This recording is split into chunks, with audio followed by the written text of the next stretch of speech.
I'm going to be reading a story this morning called Daisy Comes Home from Jan Brett. This was one of my daughter's books. Daisy Comes Home. Look over the garden wall and you will see the 6 happiest hens in China. They live in Mei Mei's sandy yard by the Li River, where they lay brown eggs every day for Mei Mei to sell at the market. But it was not always this way.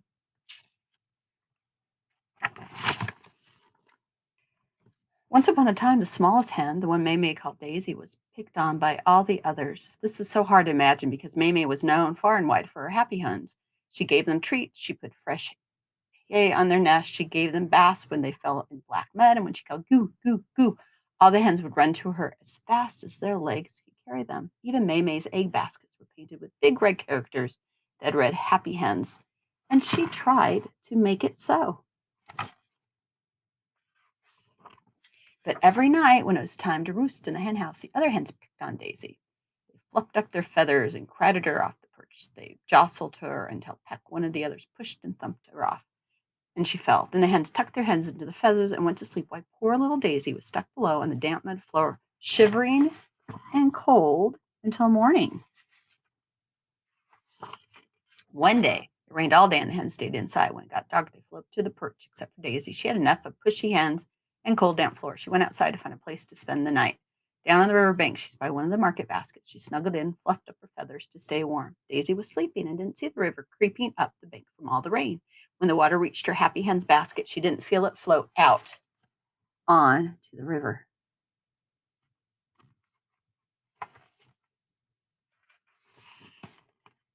But when the basket started tipping and bobbing, Daisy woke up. She peeked out and saw a watery world all around her. The sandy yard, the garden walls, and Mamie's farmhouse looked smaller and smaller as a current carried her down the river. Finally, the basket bumped against a stone jetty when a houseboat was tied up. Scratch, scratch, scraped the basket on the river as the river waves pushed it against the sharp rocks.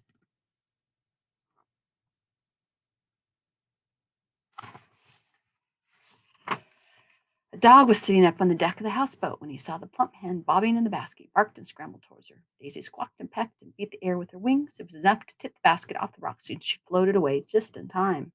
Dawn broke over the Gu Mountains as the basket drifted along the river. Branches brushed against it. Fish swam silently by, and birds flew overhead. Suddenly, Daisy felt a thump.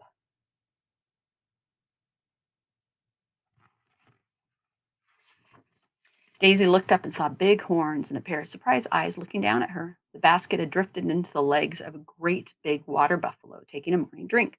Buffalo snorted loudly, scaring Daisy. She flew forward, nipped his furry muzzle, and flapped and flapped. Daisy scared the water buffalo. He turned and galloped up the bank, scattering the ducks as he ran. He splashed the big waves that carried the basket back into the middle of the river.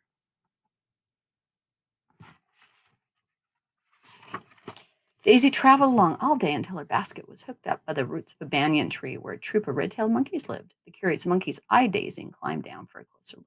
Daisy froze as one monkey crept up to the basket and reached in. She flapped and necked it, pecked and nipped and squawked, and the startled monkey pushed the basket away, broke loose from the tree, and floated on down the river. Daisy wondered what would happen next.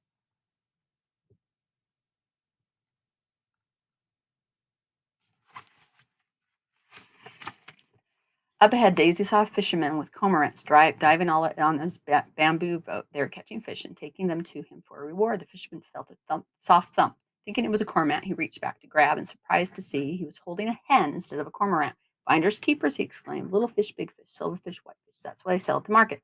But today I will have this tender young chicken. Put a net over the basket and headed to shore with poor Daisy inside. At home, Mamie looked all day and all night for her little Daisy. She wasn't in the hen house. She wasn't behind the farmhouse. She couldn't fly over the wall. Where is she?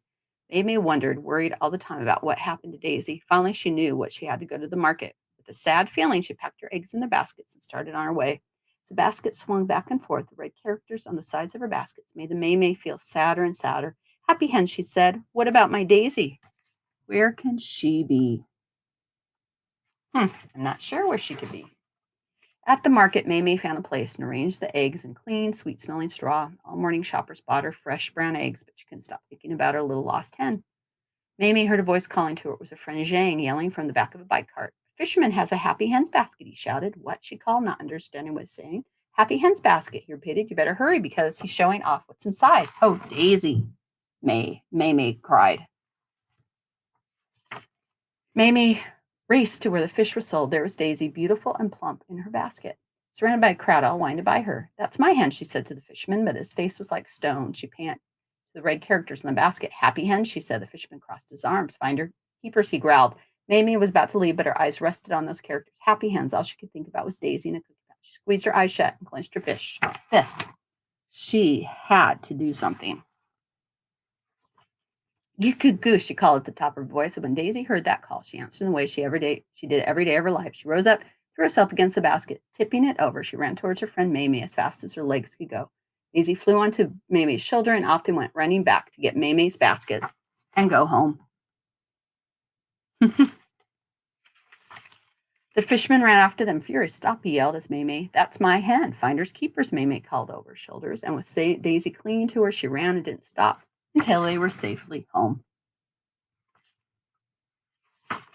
That night, the sun went down. Daisy took a place on the roost when one of the big hens fluffed up her wings and spread out, expecting Daisy to fall off. Daisy flopped her wings. "I learned that from a boat dog," she said. And another hen tried to tip her off. She pushed right back. "I scared water buffalo like that," she squawked. Another hen jostled her. "Peck, peck, peck, peck."